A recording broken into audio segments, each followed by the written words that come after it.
Ano yung sinasabi kong si Alice Go, eh, mukhang naturukan na? Excited kayo diyan? O eto, 'no, sa susunod nating topic, madaming, magiging heartbroken dito. Madami yung nagkaka-crush kay Mayor Alice Guo na masasaktan dito. Wala pala kayo kay Mayor, eh. Kay Mayor Dong lang pala, kalugay ang bagsak mga kababayan. Ano po ang balita dito ng Politiko? September 17, 2024, balita ng politico.com.ph. Oh, nanay na raw. Ha? Alice Guo reportedly has 2 kids with Swal Mayor Dong Kalugay. Aba, akala nung iba, naku, ang ganda-ganda niyan. Pwede kong maging girlfriend yan, pero si Mayor Dong, ha? Todo po ang tanggi. Kaya po yung iba naiinggit, no? Ang ganda-ganda ng girlfriend mo, itinatanggi mo. Ano ba balita dito?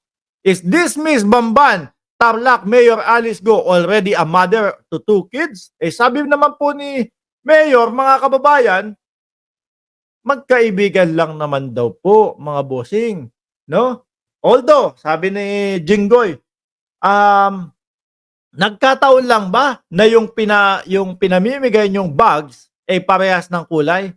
Lalaki, blue, babae, pink. Nagkataon lang daw po. Yung couple shirt, nagkataon lang din daw ba? Opo, nagkataon. Yung couple shirt, meron ditong teddy bear. Kung hindi ako nagkakamali, Ralph Lauren yung tatak nun. Tapos, nagkataon din ba na pinadala mo siya ng bulaklak, sangkaterbang bulaklak noong February 14? Nagkataon lang din daw po, mga kababayan. Guas rumored children with Swal Pangasinan Mayor Liseldo Kalugay was raised by Senator Risa Ontiveros Tuesday, September 17. Ang sakit nito doon sa mga doon sa mga nagkaka-crush kay Mayor Alice Go. Tapos sasabihin lang ni Mayor, friends lang kami niyan. Di ba? Idinideny. At the continuation of the Senate investigation into the ex-mayor's alleged ties to illegal Philippine offshore gaming operators. Pogo, biruin nyo, mga politician natin. Kung ito ho, mga kababayan, may mga katotohanan, biruin nyo, mga politician pa po natin. Yung mga nangunguna ho. In fact, may nakuha po kaming informasyon na kayo mismo ang nagsabi sa kanila na girlfriend ni Mayor Kalugay, si Guo Ha-ping, the senator told Medina. Ayan. Bukod po dyan, kinuwento nyo pa raw sa kanila na may anak silang dalawa. Nako. Kaya po yung mga dyan yung mga illegal na tawag dyan, may mga illegal na relasyon, huwag kayong palakwento. I-keep nyo na lang sa sarili nyo yun. No? Dahil yung mga ganyang bagay, hindi na nakaka-proud yan. No? Hindi nakakadagdag sa mga pagkalalaki. I-keep nyo na lang yung mga ganyan. Kagaya ni Mayor. Hanggang Senado, i-deny niya. Bukod pa yan, kinuwento nyo pa raw sa kanila na may anak silang dalawa. Anong masasabi po ninyo tungkol dito? Sabi ni Ontiveros. Medina said, she did not have anything to say, to which Ontiveros responds that the committee simply wanted to get out the truth.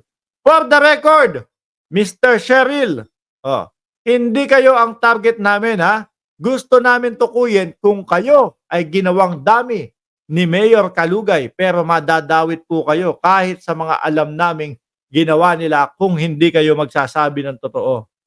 Paano yun, mga bossing? No? Paano yun, mga bossing? Yung mga may crush po kay Mayor Alice Go.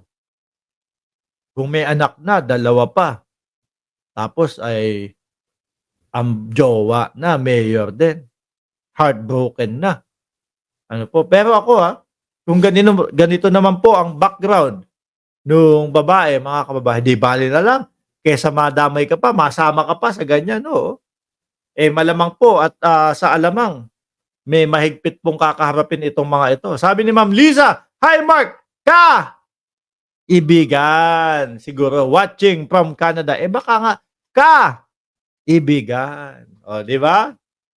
Kaya kayo, wag niyo nang ipangalandakan kapagka meron kayong mga secret-secret na ano, secret-secret na relasyon. Oh, itago niyo na lang 'yan. Eto, dito na tayo sa huling topic natin mga boss, kay Bato de la Rosa. Kayo naman kasi pinaiyak niyo agad si Bato de la Rosa, eh, 'no? Ang sabi po ni Guo Haping, aka Alice Guo, eh, meron daw ex-PNP chief may payola kay Alice Guo. Hindi siya nagsabi, sorry. Ex-PNP chief may payola kay Alice Guo. Wala ho 'tong pinapangalanan mga boss chief, amo sir, ha? Walang pinapangalanan po.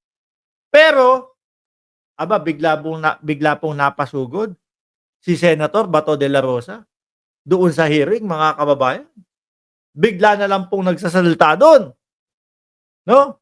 Eh, napatanong, "Sino yang sinasabi mong ex-PNP chief?" Baka mamaya biglang merong ano, kesyo daw po, ano tawag dun, gawa-gawa lang na yung pangalan ni Bato de la Rosa, eh, ano. Sabi ko, wala namang pinapangalanan, Hindi nga nababanggit yung Bato de la Rosa, ex-PNP chief. Hindi lang naman ho siya, mga kababayan, ang ex-PNP chief. Napakadami po.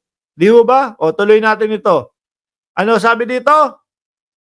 Isang dating pinuno ng Philippine National Police ang tumulong umano para makatakas sa bansa si dating Bamban Tarlac Mayor Alice Guo at iba pa nitong mga kasama noong Hulyo. Aba, saglit lang. Dating PNP chief. Ang pinakasikat niya si Bato de la Rosa, mga bossing, no? Na ngayon po ay senador. Ito ang ibinunyag ni retired General Raul Villanueva, Senior Vice President ng Security and Monitoring Cluster ng Philippine Amusement Gaming Corporation, PAGCOR, at dating Commander and Intelligence Service of Armed Forces of the Philippines, ISAP. Sa hearing ng Senate Committee, no, on Women's sa issue ng Philippine Offshore Gaming Operators, tinanong ni Committee Chair Senadora Riza Ontiveros ang mga resource person kung may update na sila sa issue na 200 million suhol para makatakas si Guo Haping noong Hulyo. Ito daw po ang sagot. May pinag-uusapan na yung sa border immigration. Hindi ko lang alam, ma'am, yung exact amount. Ayan. Including PNP officials. Kasi officials, madami. Aray ko po. Pero hindi ko pa rin, ma'am, confirm. Hindi ko pa rin ma-confirm yun, ma'am. Kasi I'm outside of the loop lately, ma'am. Ayan. Hindi PNP yun.